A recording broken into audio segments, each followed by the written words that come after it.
할렐루야. 예, 반갑습니다.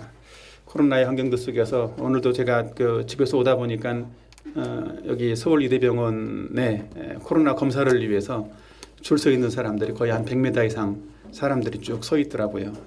코로나는 계속 아직도 계속되고 있고 사람들은 확진자들은 계속 좀 이렇게 여전히 유지가 되고 있는 것 같습니다.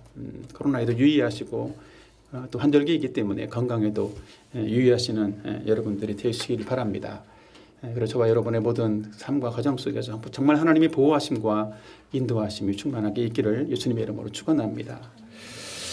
저는 계속해서 누가복음 강해를 이어가고 있습니다. 지난번에는 제가 누가복음 5장 17절에서 26절에 있는 그 말씀을 통해서 하나님의 능력을 믿어라 이런 말씀을 드렸습니다.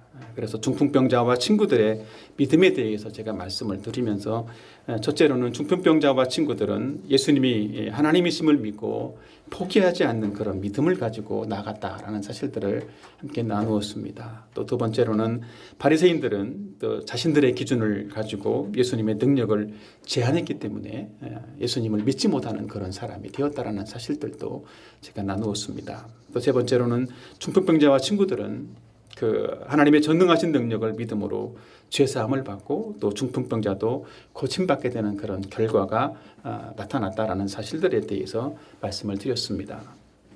오늘은 제가 누가복음 강의 14번째인데 오늘 말씀은 예수님이 오신 이유라는 제목으로 말씀을 드리려고 합니다. 특별히 이제 이번 주가 고난주간의 시작이지 않습니까? 특별히 고난주간을 맞이하면서 적절하게 진도가 어떻게 이렇게 맞아 갔었는데 예수님이 우리에게 오신 이유가 무엇인지를 함께 나눔으로써 하나님의 복과 은혜를 누릴 수 있는 그런 시간들이 되었으면 좋겠습니다. 특별히 이 누가복음 본문의 어떤 구조를 좀 살펴보면 예수님이 갈릴리 전기 사역에 나타났던 어떤 7가지의 일화가 계속 이어지고 있습니다. 그 중에서 오늘은 네 번째이고 가장 핵심적이고 중심적인 내용이기도 합니다.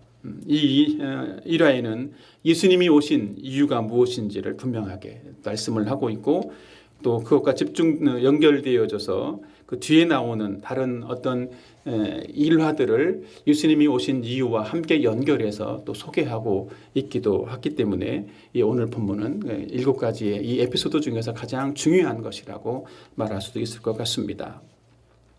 오늘 본문에서 특별히 예수님은 죄인된 세리를 부르시고 또 죄인들과 잔치하는 그런 모습들을 보여주고 있습니다. 예수님은 자신이 어떤 분이신지를 또 드러내시고 자신이 이 땅에 오신 그 이유와 목적들을 분명하게 이렇게 밝히시기 위해서 특별히 죄인들과 함께 교제하고 식사도 하는 그런 일들을 보여주신 것이지요.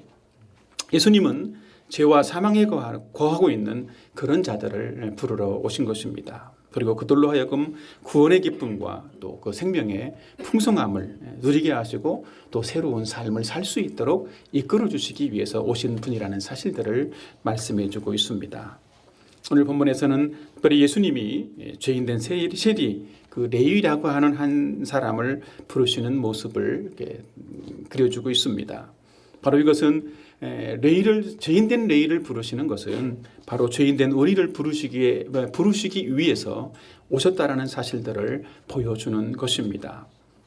근데 마치 병든 것을 모르는 병자라면 어떻겠습니까? 아마 병원을 찾아가지 않을 것입니다. 그런 것처럼 우리 자신이 정말 우리가 무능하고 무가치한 그런 죄인이라는 사실들을 모른다라면 우리도 역시 마찬가지로 구세주의 필요를 느끼지 못하고 예수님의 부르심과 그 음성을 듣지도 아니하고 예수님을 믿지 못하는 그런 사람이 될 것입니다.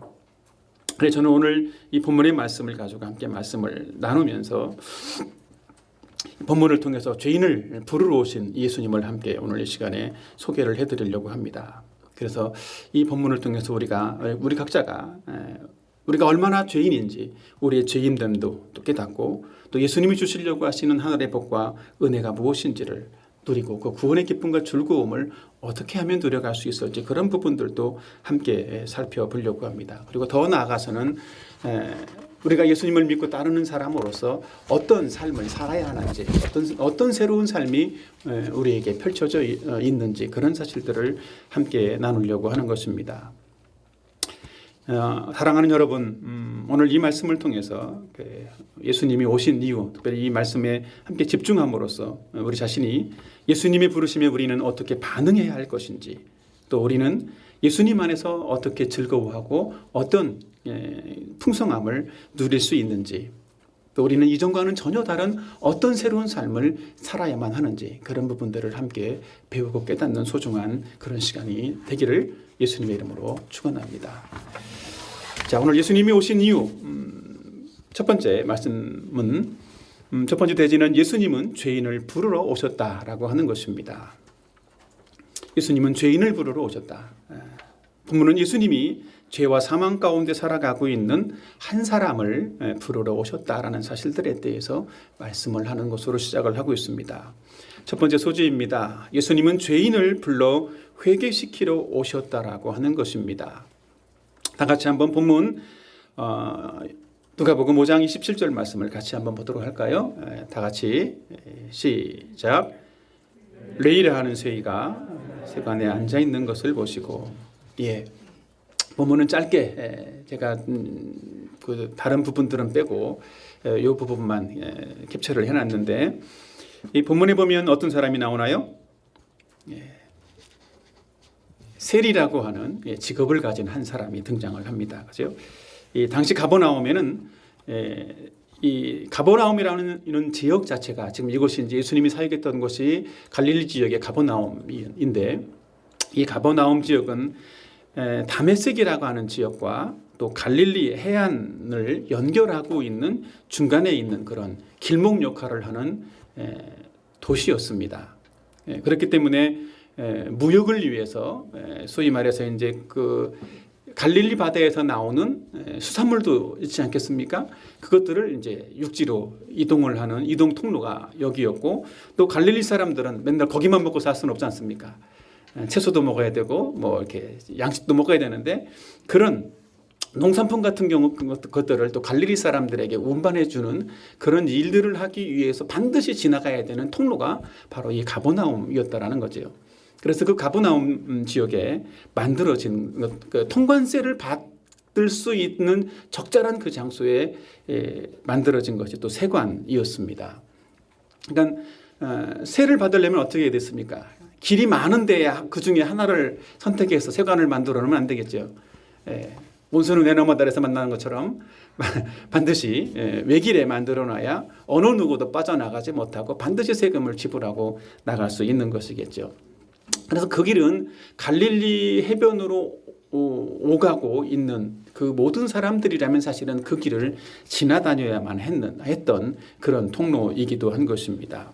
아마 예수님도 아마 그 길을 예수님의 공생의 기간 동안 수없이 많이 그 세관 앞을 지나다녔을 수도 있을 것입니다. 그런데 본문은 그 예수님이 세관 앞을 지나시면서 레이라고 하는 한 세리가 세관에 앉아 있는 것을 보셨다라고 말씀을 하고 있습니다. 여기에 나와 있는 보시고라고 하는 이 보다라고 하는 이 단어는 일반적으로 사물을 그냥 응시하다라고 하는 그런 의미의 단어가 아닙니다. 여기 있는 이 단어의 헬라어 원어의 의미는 주의 깊게 살펴보고 관찰하다라고 하는 그런 의미를 가진 단어를 사용을 하고 있는 것입니다.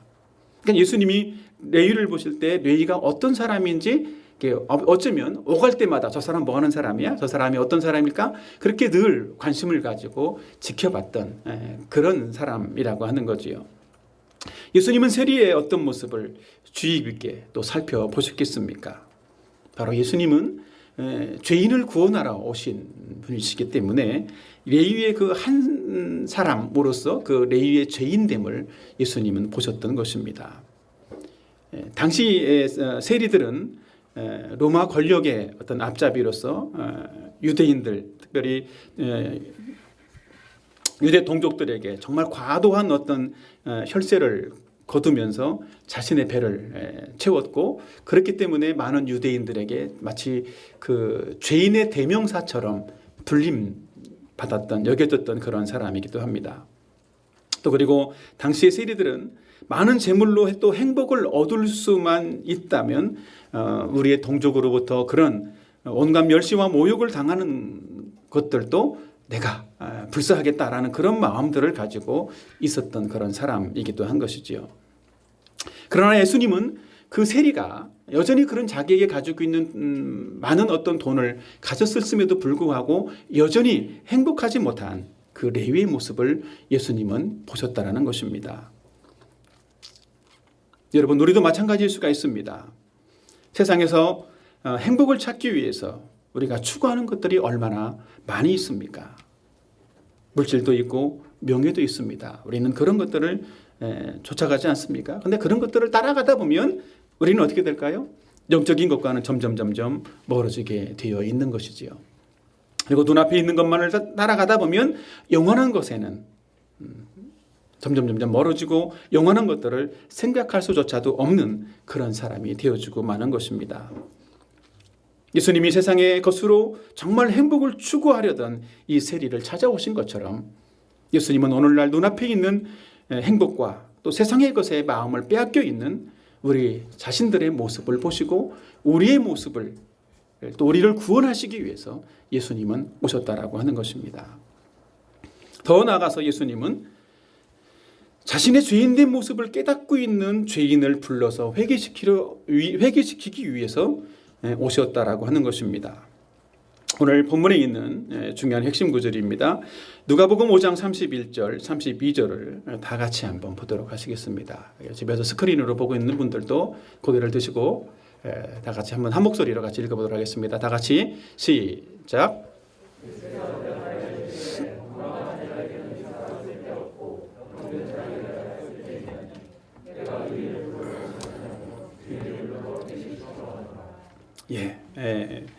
오늘 본문은 예수님이 이 땅에 오신 이유를 설명하시고 있습니다. 특별히 병든 자에게만 의사가 쓸데 있는 것처럼 마치 예수님이 영적인 의사로서 병든 자와 같은 그런 죄인을 불러 회개시키러 오셨다라는 사실들을 밝혀주고 있는 것입니다. 예수님은 자기 스스로가 나는 의인이다라고 생각하는 그런 바리새인과 같은 그런 사람들을 부르러 온 것이 아니라고 말씀을 하고 있는 것입니다.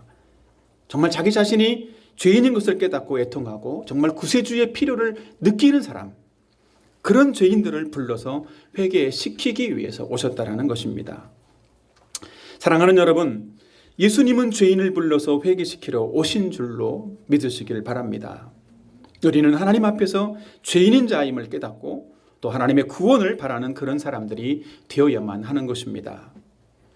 회개하지 않는 자는 누구든지 죄로 인해서 영원한 죽음에 이르게 되는 시한부 환자와 같은 존재임을 우리는 깨달아야만 하는 것입니다. 죄인을 불러 회개시키러 오신 그 예수님께 우리는 나가야 하고 회개하는 마음으로 또 회개함으로 예수님께 나가야 하는 것입니다. 그래서 우리는 믿음으로 영원한 생명을 얻고 영생의 풍성함을 선물 받는 그런 사람들이 되어야만 하는 것입니다. 두 번째 소지입니다. 예수님은 죄인을 불러 자신을 따르게 하시려고 오셨다라고 하는 것입니다. 앞에서 죄인을 불렀는데 그냥 죄인을 부르신 것으로 그치지 아니하고 자기 자신을 예수님을 따르도록 하셨다라는 것입니다. 자, 누가복음 5장 27절 말씀을 같이 한번 보도록 하시겠습니다. 다 같이 시작. 예수께서 나를 따르라 하시니 예수님은 본문에서 세관에 앉아 있는 레위에게 나를 따르라 이렇게 말씀하고 있습니다. 여기에서 나와 있는 따르다라고 하는 이 단어는 역시 함께 가다, 동행하다, 뒤따라가다 그런 의미를 가지고 있습니다. 그래서 예수님을 따른다라는 것은 예수님의 음성을 듣는 자가 또 믿음으로 구원받고 또 믿음으로 말씀에 순종하는 그런 삶을 예수님과 함께 더불어서 살아간다라고 하는 그런 의미를 가지고 있는 것입니다. 특별히 예수님을 믿고 구원받은 사람들을 향해서 복음서에서는 몇 가지 어떤 신약에서는 몇 가지 단어들로 설명하고 있는데 특별히 복음서에서는 예수님을 믿고 구원받은 사람들을 제자라고 표현을 하기도 합니다. 또 사도행전에서는 그리스도인이라고 표현하기도 하죠. 또 로마서나 서신서들에서 보면 주로 성도라고 표현을 하기도 합니다. 이 모든 표현들은 다 예수님을 믿고 따르는 그런 사람들을 일컫는 말입니다.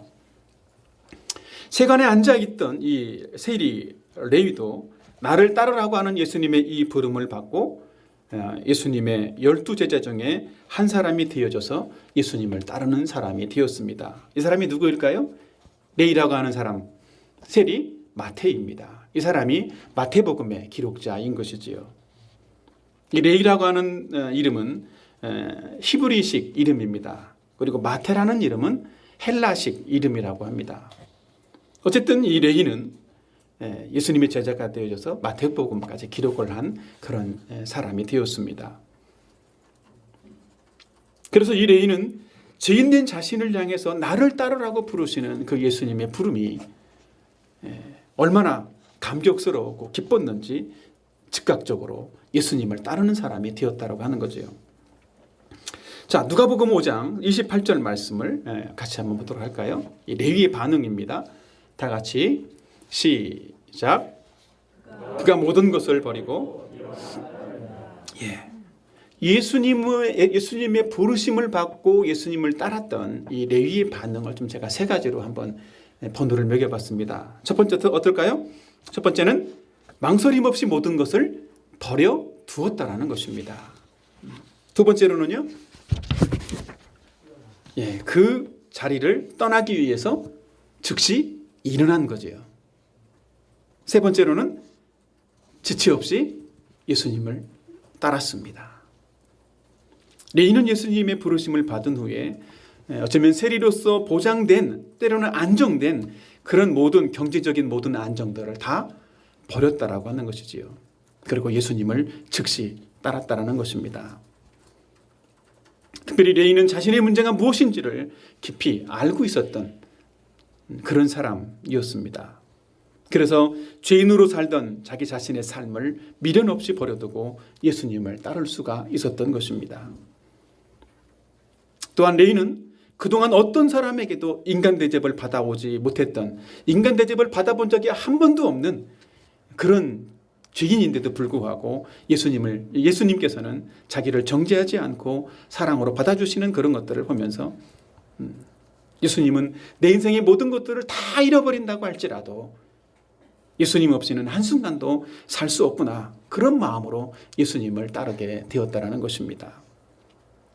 사랑하는 여러분, 예수님은 죄인된 우리를 불러서 주님을 따르는 그런 제자로 부르시기 위해서 오신 분이신 줄로 믿으시기를 바랍니다. 이것이 우리에게 주시는 놀라운 은혜입니다. 우리는 우리를 부르시는 주님의 음성을 듣고 즉시 일어나서 주님을 따르는 자가 되어야만 하는 것입니다. 그리고 주님을 따르는 일에 있어서는 내가 한 번 주님을 따랐다라고 해서 만족하거나 그치지 말고 지속적으로 계속해서 예수님을 사랑하는 마음으로 예수님을 따르는 그런 사람들이 되어야만 하는 것입니다. 저와 여러분 모두가 이 주님의 부르심을 받고 정말 주님이 오시는 그날까지 지속적으로 변함없이 주님을 사랑하고 주님을 따르는 그런 분들이 되기를 예수님의 이름으로 축원합니다. 오늘 이 말씀을 가지고 묵상을 해보겠습니다. 묵상 및 적용입니다. 세 번째 소지. 그러면 누가 진정으로 예수님을 따를 수가 있는가라고 하는 거죠. 첫 번째입니다. 죄인을 부르시는 주님의 음성을 들어야만 한다는 것입니다. 죄인을 부르시는 주님의 음성을 듣는 자가 바로 진정으로 예수님을 따를 수가 있다라고 하는 것이지요. 우리는 주님을 따르기 위해서, 우리를 부르시는 주님을 따르기 위해서 주님의 음성을 들어야만 합니다. 그리고 죄인된 우리를 부르시는 그 음성을 듣기 위해서 우리는 정말 우리 자신이 하나님 앞에서 죄인이라고 하는 사실들을 깨달아야만 하는 것입니다.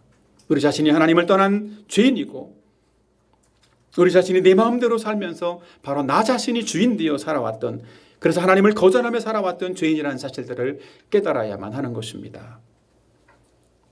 정말 자신이 죄인된 사실을 발견한 사람만 구세주의 필요를 인식하게 되고, 그런 사람만 예수님의 음성을 듣고 예수님의 부르심을 따라서 따라갈 수 있는 그런 사람이 되는 것입니다. 이 세리가 정말 자기 자신의 죄인된 모습을 깨달았을까라고 하는 측면들을 이상하게 생각할 수 있는 그런 분도 계실지 모르지만, 어쩌면 그 누가복음 18장에 한 세리의 기도하는 모습이 누가가 기록하고 있는 것들이 있는데, 어쩌면 이 모습이 바로 이 세리의 모습이지 않겠나라는 그런 생각을 하기도 합니다. 누가복음 18장에 기록된 세리의 모습을 제가 잠깐 가져왔습니다. 이 세리의 모습을 보면 감히 눈을 들어 하늘을 쳐다보지도 못했습니다. 가슴을 치면서 하나님, 저를 불쌍히 여겨주십시오. 저는 죄인입니다. 그런 고백을 하면서 하나님께 기도했다라는 거죠.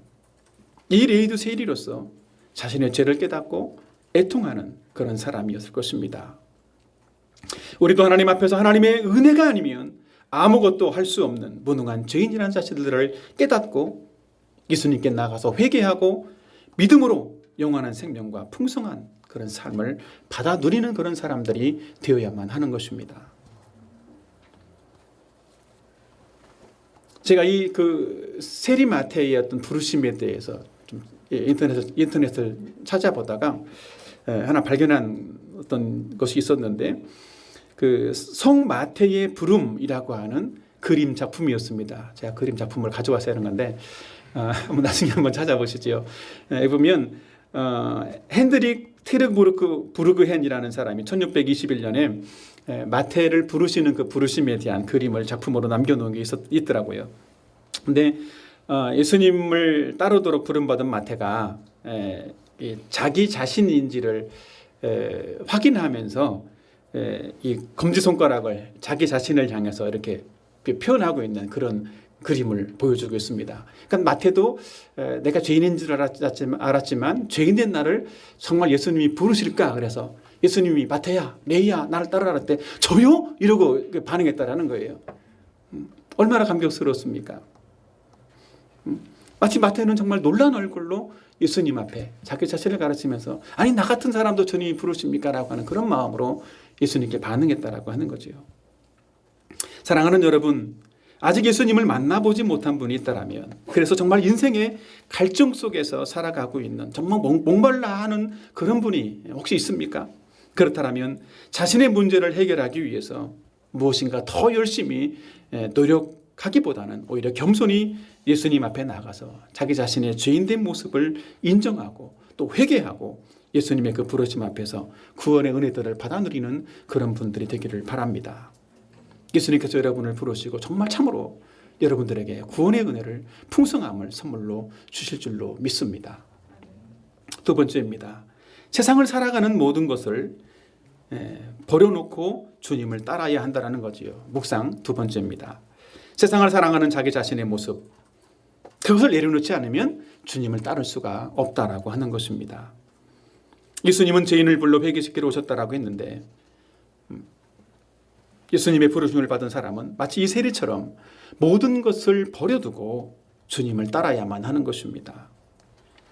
우리는 땅의 것을 버릴 때에 하늘의 것을 얻는 그런 사람이 되는 것입니다. 세상을 사랑하는 사람은 세상의 것을 버릴 수도 없고 하늘의 것을 받을 수도 없는 그런 사람이 되는 것이지요. 또한 예수님이 세리를 조건 없이 제자로 부르신 것처럼 우리들도 아무런 자격이나 조건을 묻지 않으시고 우리를 부르시는 그 예수님의 은혜와 사랑을 받아들이는 저와 여러분이 되기를 바랍니다. 예수님은 자격 없이 우리를 불러주십니다. 그 이유는 무엇일까요? 우리의 힘과 노력으로는 생명과 또 하늘의 풍성함을 받아 누릴 수 있는 존재가 우리는 아무도 없기 때문에 예수님은 그런 우리를 불쌍히 여기시고 사랑하셔서 우리에게 예수님이 주시는 그 생명의 풍성함을 받아 누릴 수 있도록 하기 위해서 우리를 값없이 불러주시는 것입니다. 사랑하는 여러분, 혹시 자기 스스로가 의인이라고 착각하면서 나는 예수님이 필요하지 않아 이렇게 생각하고 있는 분들이 혹시 없습니까? 하나님 앞에서 자기 자신의 죄인됨을 깨닫고 예수님을 즐거이 믿고 따르는 그런 분들이 되기를 축원합니다. 하나님 없이 자기 마음대로 살아가는 그런 삶의 결과는 영원한 사망이라는 사실들을 기억하길 바랍니다. 그래서 예수님을 주님으로 믿고 영생의 복을 받아 누리는 형제 자매들이 되기를 예수님의 이름으로 축원합니다. 저는 앞에서 첫 번째 대지에서 예수님은 죄인을 불러 오셨다라는 사실들에 대해서 말씀드렸습니다. 예수님이 오신 이유 두 번째는, 두 번째 대제는 예수님은 죄인의 친구로 오셨다라고 하는 것입니다. 죄인의 친구로 오셨다. 첫 번째 소지입니다. 예수님은 기쁨의 잔치에 참여하셨다라고 하는 것이죠. 한번 보실까요? 누가복음 5장 29절 말씀입니다. 다 같이 한번 같이 큰 소리로 같이 한번 보도록 하겠습니다. 다 같이 시작.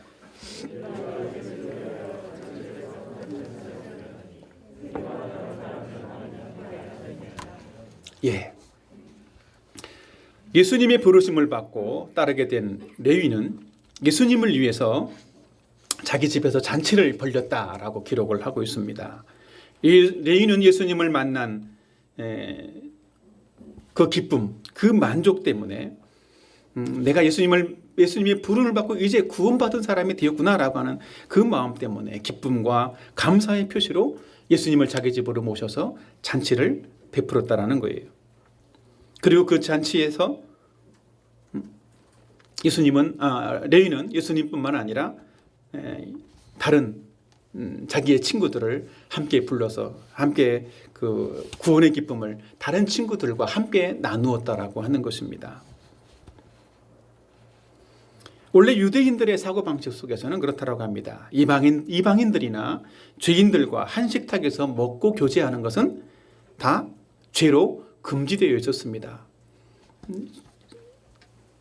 죄인들과 식탁에서 함께 먹으면 같이 함께 먹는 그 유대인도 같이 죄인이 되어버린다는 것이지요. 그런데 예수님은 이 구원의 즐거움에 흠뻑 빠져있는 이 레위와 함께 식탁을 함께하고 있는 것이지요. 많은 사람들이 레위를 죄인이라고 책잡고 비난했을 때 예수님은 이 한 사람, 이 죄인 되었던, 그리고 죄에서 구원받은 이 한 사람을 위해서 함께 이 기쁨의 잔치에 참여하셨다라고 하는 것입니다. 예수님이 얼마나 참 즐거우셨겠습니까?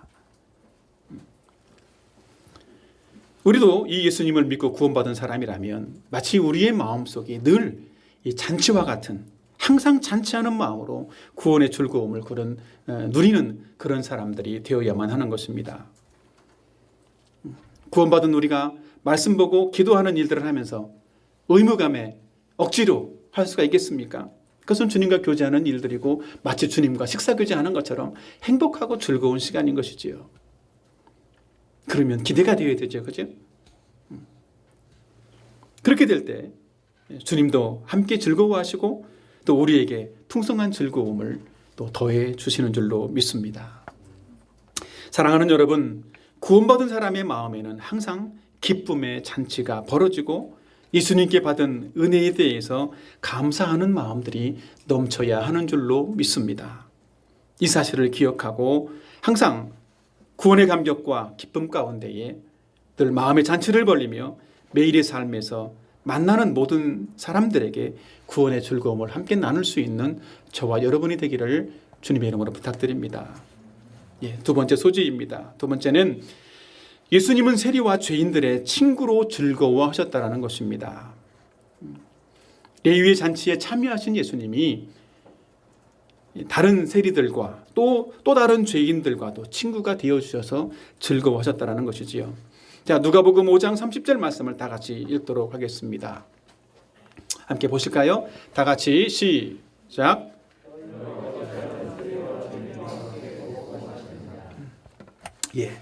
예수님이 레위 잔치에 참여하셨을 때 바리새인들은 예수님이 잔치에 죄인들과 함께 참여하는 모습을 보시고 예수님의 제자들을 비방했다라고 말하고 있습니다. 너희가 어찌하여 세리와 죄인과 함께 먹고 마시느냐. 여기 너희는 예수님의 제자들을 말하는데 실질적으로 제자들을 말하면서 누구를 지금 비난하는 걸까요? 예수님을 비방하는 것이지요. 예수님을 향해서 어찌 세리와 죄인과 함께 먹고 마실 수 있다는 건가? 이렇게 비방한 거고, 비방하고 정죄했던 것입니다. 바리새인들이 보기에 레인의 잔치에 참여하셔서 죄인들과 함께 식사하시고 교제하는 예수님의 모습이 얼마나 기쁘고 즐거웠는지, 마치 바리새인들의 눈에 보기에도 죄인들하고 똑같구나 그렇게 여겨질 만큼 바리새인들은 예수님을 향해서 죄인의 친구다라고 불렀을 정도, 비난했을 정도였다는 것이지요. 당시 사람들은 누구와 함께 식탁에서 먹느냐에 따라서 그가 누구인지, 그의 신분이 어떤지를 드러낸다라고 기록을 하고 있습니다. 마치 어떤 사람이 잔치를 베풀고 누구를 초대하느냐에 따라서, 그 초대받은 사람이 누구이냐에 따라서 그 사람이 어떤 사람인지를 드러낸다라고 하는 것이지요. 그렇기 때문에 당시 사회에서 죄인으로 정죄받던 세리와 함께하는 사람들은 다 누구일까요? 유류상종, 같은 죄인들이 함께 모여서 먹고 마시는 거겠죠. 율법을 어기는 부정한 사람으로 취급받았던 그런 사람들이었습니다. 그런데 그런 죄인들과 예수님이 함께 어울려서 함께 식사하고 함께 즐거워하셨다라는 것이지요. 그래서 바리새인들로부터 예수님은 세리와 같은 부류의 죄인이라고 질타를 받았던 것입니다.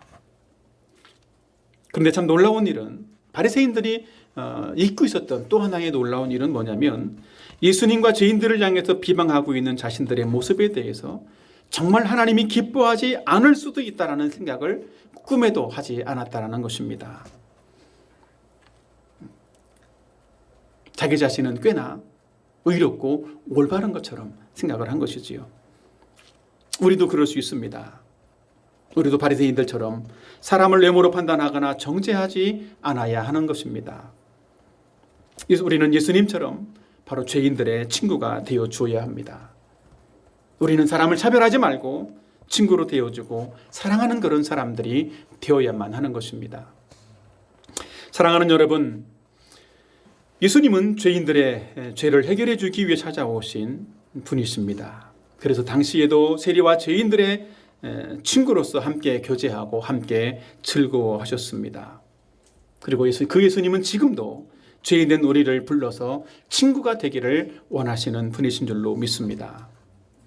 우리는 우리가 받은 구원의 은혜를 즐거워할 뿐만 아니라 예수님의 그 마음으로 죄인들을 향해서 그들의 친구가 되어줄 수 있는 저와 여러분이 되기를 바랍니다. 이 말씀을 우리의 삶에 묵상하고 적용해 보겠습니다. 첫 번째입니다. 우선 첫 번째는 우리는 예수님과 함께 즐거워하는 자가 되어야 한다는 것입니다. 예수님과 함께 즐거워하는 자가 되어야 된다. 구원받은 레위가 예수님을 위해서 잔치를 베풀고 이 구원의 즐거움을 함께 나누었던 것처럼 예수님을 믿고 구원받은 우리는 날마다 영생의 즐거움을 누리는 자들이 되어야만 하는 것입니다. 우리 자신이 받은 구원의 그 은혜를 즐거워하고 또 죄의식에서 벗어나서 죄사함의 축복을 누리는 그런 사람들이 되어야만 하는 것입니다. 그리고 우리가 복음을 누리며 즐거워하게 되었을 때 우리는 영적으로 성장하는 그런 사람이 되는 줄로 믿습니다. 영적 성숙의 가장 좋은 방법은 복음을 누리는 것입니다. 복음을 누리지 않으면 영적으로 자라날 수가 없습니다. 복음을 누리는 방법은 무엇이겠습니까?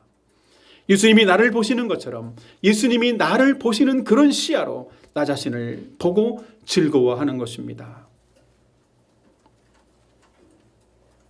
그리고 예수님이 내게 약속하신 말씀을 바라보고 추정하면서 즐거이 주님과 교제에 빠지는 것입니다. 우리는 매일의 경건의 시간을 하고 있지 않습니까?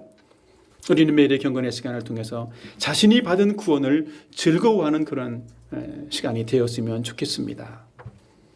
하나님이 나 자신을 얼마나 사랑하시고 나를 위해 베풀어 주신 은혜가 얼마나 큰지를 말씀을 통해서 발견하고 영성의 즐거움을 누려갈 수 있는 그런 시간이 바로 아침 경건의 시간이 되어야만 하는 것입니다.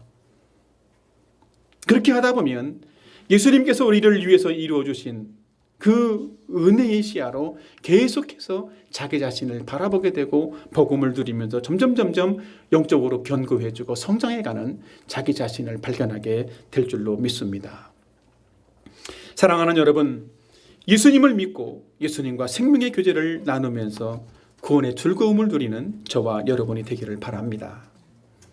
예수님을 믿는 자는 무엇인가 열심히 하려는 그런 자기 자신의 노력을 멈추고 자신을 의지하려는 자기 의존적인 그런 성향들을 거부하는 삶을 살아야만 하는 것입니다.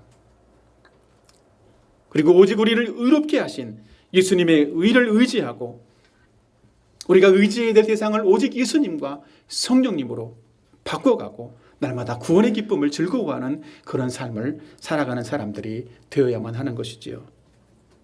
그렇게 될 때 우리는 영적으로 점점 더 자라고 풍성한 삶을 누리게 될 줄로 믿습니다. 묵상 두 번째는 우리는 예수님을 모르는 사람들의 친구가 되어 주어야 하는 것입니다. 예수님을 모르는 사람들의 친구가 되어 줘야 된다. 예수님이 죄인들의 친구가 되어져서 죄인들과 잔치에 참여하고 교제했던 것처럼 우리는 예수님을 모르는 사람들의 친구가 되어 주어야만 합니다. 예수님을 알지 못하는 사람들의 친구가 되어줄 때 그들의 영혼의 문제를 가지고 우리는 관심을 가지게 될 것입니다.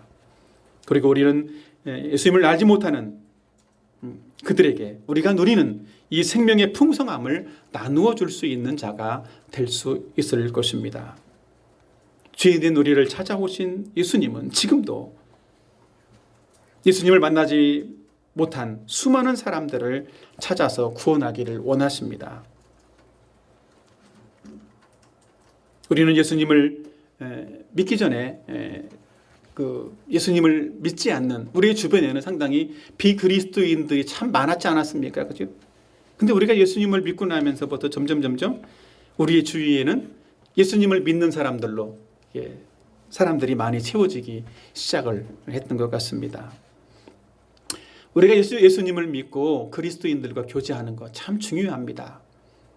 그것이 하나됨을 이루고 더 교제의 풍성함을 누릴 수가 있는 것이지요. 그러나 우리가 놓치지 말아야 될 또 하나의 일은 우리의 관심을 죄인들에게서 멀리하지 않아야만 한다는 것입니다. 예수님을 믿지 않는 다른 비그리스도인들에게 우리의 관심을 집중해야만 한다는 것이지요. 우리는 그들의 친구가 되어 주어야만 하는 것입니다. 우리는 예수님을 모르는 사람들이 가진 영적인 비참함에 관심을 가지고 그들이 구원의 즐거움과 이 생명의 풍성함을 누릴 수 있는 그런 사람들이 될 수 있도록 돕는 자가 되어야 하는 것입니다. 우리는 비기독교인들과도 함께 일을 하고 함께 운동도 하고 함께 취미생활도 하고 그들과 적극적으로 친구가 되어 줘야 하는 것입니다.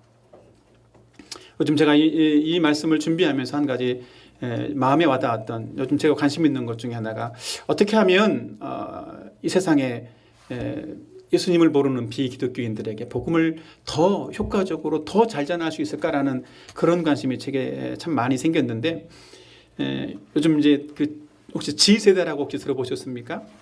Z세대라고 표현을 합니다. 이 사람들은 1990년 중반에 태어나서 2000년 중반까지 태어났던 사람들입니다. 그러니까 지금 중학생부터 현재 대학생까지 거의 대학원생까지 포함하고 있습니다. 그 사이에 있는 10여 년 동안에 걸쳐 있는 사람들입니다. 우리가 잘 알고 있는 것처럼 아마 이 자리에 있는 많은 분들 중에는 X세대라는 말들을 들어보셨죠? 그 중에 속한 분들도 있을 것입니다. X세대는 60년대 중반에서 70년대에 태어났던 사람들입니다. 왜 X세대인가?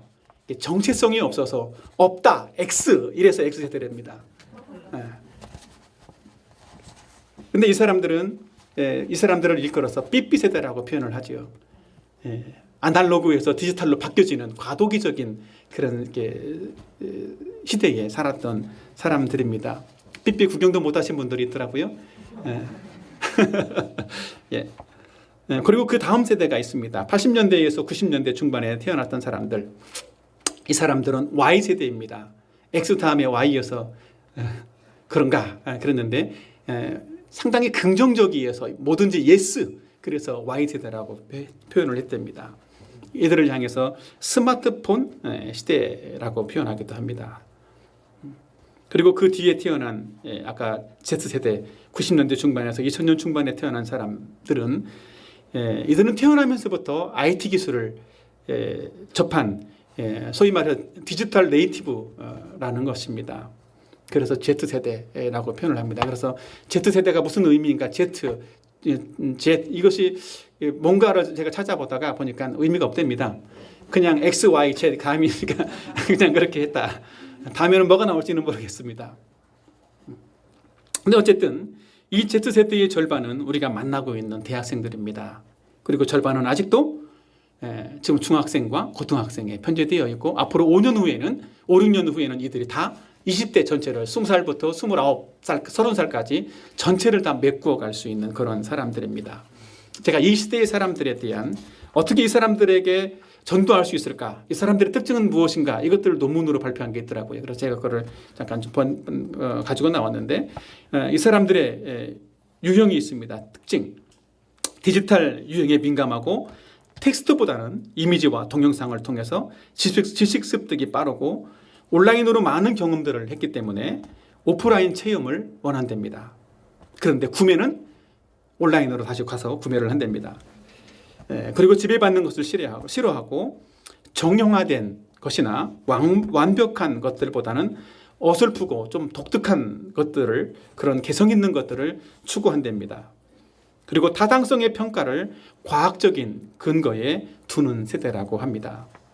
그래서 이들에게 전도하려면 성경도 과학적인 근거를 제시해서 타당성을 입증해야 하고 또 최근 트렌드에 맞추어서 트렌드와 결합해서 미디어를 이용해서 복음을 전할 수 있어야 효과적이 될 수 있다라고 하는 그런 논문을 발표했었습니다. 우리는 이런 좀 여기에는 Z세대도 있기도 하지만 또 X세대도 있고 Y세대도 있습니다. 때로는 우리가 세대가 다르기 때문에 어떤 때는 저도 이해가 안 되는 우리 아들도 있지만 도대체 제 속에는 뭐가 들어있는 거야 이런 생각이 들 만큼 제가 이해할 수 없는 어떤 요소들이 있지만 그래도 참 많이 이해를 하려고 노력을 합니다. 그럼 왜냐하면 이런 우리는 Z세대와도 친구가 되어 주어야만 하는 것입니다. 그래야 그들을 구원할 수 있는 것이지요. 사랑하는 여러분, 예수님이 죄인 된 우리의 친구가 되어 주셨기 때문에 우리는 복음을 받아들이고 또 구원받는 그런 사람들이 되었습니다. 이제 우리는 의도적으로 구원받지 못한 사람들에게 가까이 다가가서 그들과 개인적인 친분을 쌓고 친구가 되어 주어야만 하는 것입니다. 혹시 전도하기 어렵습니까? 어려우시지요? 그러나 비기독교인들과 소통할 수 있는 새로운 아이디어를 찾기를 바랍니다. 정말 비기독교인들을 구원하기를 원한다면 진심으로 그들의 친구가 되어줘서 창조적으로 또 융통성 있게 또 포용성을 가지고 그들을 만나야만 하고 그들의 친구가 되어 주어야만 하는 것입니다. 그럴 때 그들에게 영향력을 줄 수 있고 복음을 전할 수 있는 그런 기회들을 얻을 수 있게 되는 것입니다. 저와 여러분 모두가 죄인의 친구가 되어 주셔서 죄인의 친구가 되어 주어서 정말 교회 밖에 있는 그런 사람들, 그 사람들의 말을 알아듣기도 하고 또 우리가 복음을 가지고 그 사람들에게 다가가고 말을 할 때에도 그 사람들이 비그리스도인들이 또 Z세대의 사람들이 알아들을 수 있는 그런 말들로서 복음을 전할 수 있는 그런 사람들이 되기를 예수님의 이름으로 축원합니다. 저는 앞에서 두 가지 예시를 말씀드렸는데 하나는 예수님은 죄인을 부르러 오셨다. 또 하나는 예수님은 죄인의 친구로 오셨다라는 사실들을 말씀해 드렸습니다. 세 번째 대지는 예수님은 새로운 삶을 시작하게 하시려고 오셨다라고 하는 것입니다. 구원받은 사람에게 이전과 다른 새로운 삶을 열어주시기 위해서 오셨다라는 것이지요. 첫 번째 소지는 예수님을 믿는 사람은 육신적인 삶을 버려야 한다라는 것입니다. 육신적인 삶을 버려야 한다. 자, 누가복음 5장 39절을 다 같이 한번 읽어보도록 할까요? 다 같이 스크린 보시고 다 같이 시작.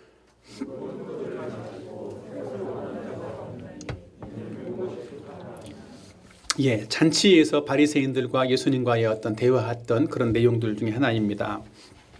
예수님은 당시에 알려진 일반적인 속담을 사용해서 이 바리새인들에게 말씀을 하고 있는 것이지요. 당시 속담은 이런 속담이 있었답니다. 묵은 포도주가 맛이 좋다. 공감하십니까? 예. 지금도 동일하게 무슨 뭐 와인 뭐 이러면 그렇지 않습니까? 뭐 몇백 년 된 와인 뭐 이러면 뭐 값이 뭐 1,000만 원, 뭐 1억 몇 이렇게 올라가는 그런 것처럼 아마 이 당시에도 그랬다라는 것이지요. 왜냐하면 이 당시 사회에는 이 물을 그냥 맹물을 마실 수 없는 생수를 마실 수 없는 그런 지역이었기 때문에 이 포도주를 담아서 이 사람들이 음료수처럼 물처럼 그렇게 대용으로 마셨던 그런 시대였고 또 그런 지역이었습니다. 그래서 포도주를 각 집마다 다 모든 사람들이 담았기 때문에 또 어떤 집은 심지어 집을 지을 때 아예 집 지하실을 파서 지하실에 포도주를 담아 놓을 수 있는 창고를 만들기도 했다라고 합니다. 그러니까 오랜 시간 계속 지속해서 먹을 수 있는 포도주를 담아놨기 때문에 뭐 50년, 60년 이렇게 오래된 포도주가 있었었고 그런 포도주를 맛보는 사람들은 다 어땠을까요? 역시 묵은 포도주가 맛있어 이런 생각들을 다 하고 있었다는 것이죠. 그렇기 때문에 정말 이 본문에서 말하고 있는 것처럼 묵은 포도주가 좋다라고 하는 이 말의 의미도 그런 의미입니다. 뛰어나다, 적합하다, 유용하다 그런 의미를 가지고 있습니다. 그런 것이 그것이 이제 묵은 것이 더 유익하고 유용하다라고 하는 그런 의미인 것이지요. 예수님은 단지 이 포도주를 비유로 들면서 포도주 얘기를 하시려는 것이 아니라 이 말씀은 전통적인 유대주의가 더 좋다라고 고집하는 그런 육신적이고 인본주의적인 그런 종교적 습관과 그런 가치관에 빠져 있는 그것을 버리지 못하는 그것이 더 좋다라고 여기는 바리새인들의 모습을 지적하고 있는 것입니다. 우리는 율법을 지킴으로써 의로워질 수 있는 그런 존재가 아닌 것을 믿으시길 바랍니다. 바리새인들도 오랜 시간 그 율법을 지켜보려고 노력을 했지만 사실은 그들도 지킬 수가 없었습니다. 불가능한 것이지요. 그런데도 불구하고 자기들도 못 지키는 그 율법을 다른 사람들에게 지켜보라고 요구하고 있고 역시 그것이 좋아 이렇게 버리지 못하고 고집하고 있었다는 것입니다. 그러므로 우리가 예수 그리스도를 믿고 새 사람이 되었다면 우리는 먼저 옛사람의 육신적인 그런 삶을 버리는 사람이 되어야만 한다는 것입니다. 우리가 전도하다 보면 그런 사람들을 만나게 되기도 합니다. 제가 전도하면서 만난 사람들 중에서는 예수님을 믿고 싶어요. 그런데 이전에 지금까지 내가 살아왔던 삶의 방식을 그거는 못 버리겠어요. 이러는 사람들이 있습니다. 좀 아이러니하지 않습니까?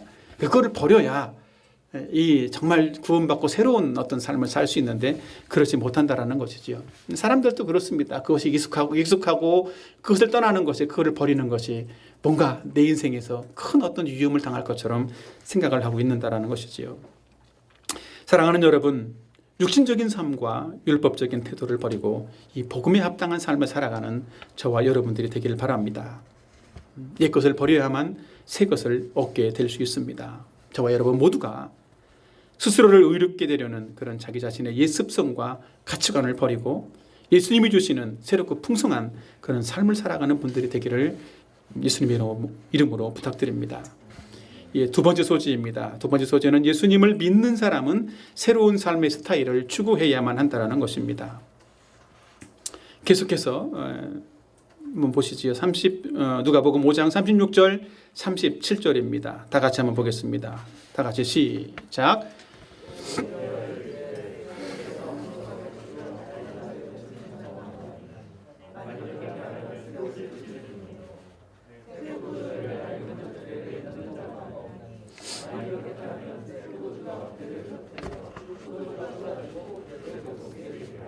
예, 두 가지의 비유를 하고 있습니다. 새 옷과 헌 옷 비유하고 새로운 가족 부대, 포도 부대를 표현하고 있습니다. 헌 가족 부대, 묵은 가족 부대를 비유를 하고 있는데 비슷한 이야기입니다.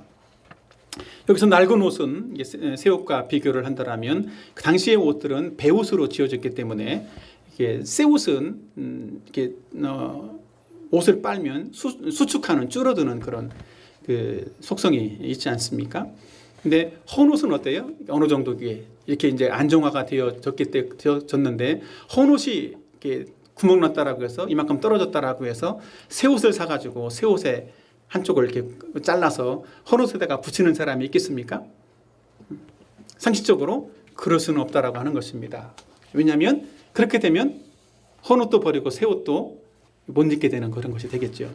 실제로 당시에도 그런 모습들에 대해서 예수님이 보시고 그럴 수는 없는 거다 이렇게 말씀을 하고 있고, 또 새 포도주의 비유도 마찬가지입니다. 새로운 포도주를 담으면 반드시 새 가죽 부대에 담아야만 한다는 것이죠. 왜냐하면 새 포도주는 발효가 되면서 가스가 나옵니다. 그러면 부피가 팽창하는데 그 부피를 감당할 수 있는 가죽 부대가 되어야 그것은 새 가죽 부대에 의해야만 수축과 이안이 같이 있어져서 가죽 부대가 터지지 않는 거죠. 근데 옛날 가죽 부대가 좋아 이래서 옛날 헌 가죽 부대에다가 담으면 어떨까요?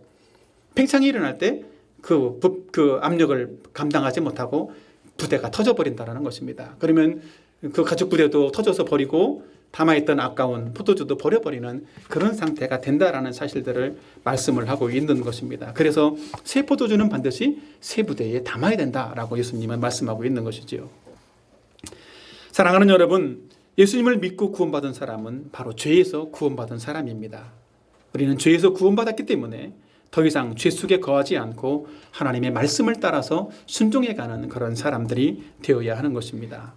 새로운 피조물이 된 사람, 새로운 창조물이 된 그런 사람이기 때문에 이전과는 전혀 다른 새로운 삶의 스타일을 추구하며 살아가는 저와 여러분이 되기를 예수님의 이름으로 축원합니다. 우리는 이 말씀을 함께 묵상하고 적용해 보도록 하겠습니다. 첫 번째입니다.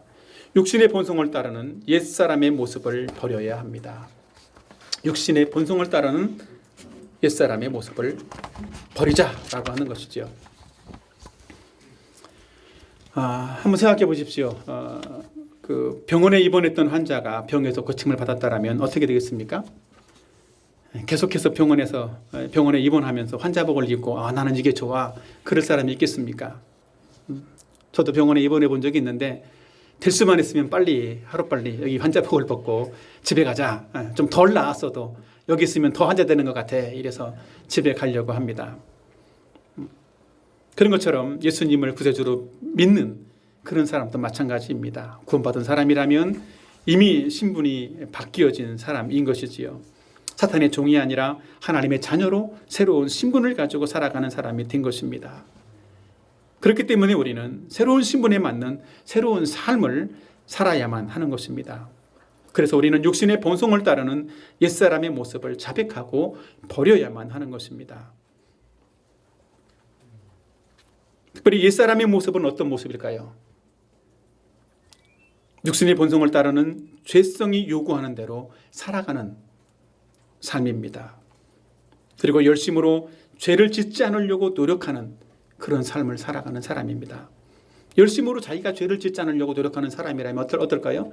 만약 그것이 성공했다라고 하면 자기 의에 빠져서 자기를 자랑하면서 살 수 있을 것입니다. 또 그것을 실패했다라면 수많은 죄책감에 빠져서 양심의 가책을 받으면서 살게 되겠죠. 실제로 양심은 마치 우리 몸에 건강에 이상이 있을 때 통증을 느끼는 것처럼 우리가 죄 가운데 살고 있을 때 경고 신호와 똑같은 것이 양심입니다. 우리는 양심의 소리를 무시하지 말고 양심의 소리에 민감하게 반응해서 육신의 본성을 따르려는 그런 마음들, 자기중심적인 삶, 이런 옛생활을 멈추는 그런 사람들이 되어야만 하는 것입니다.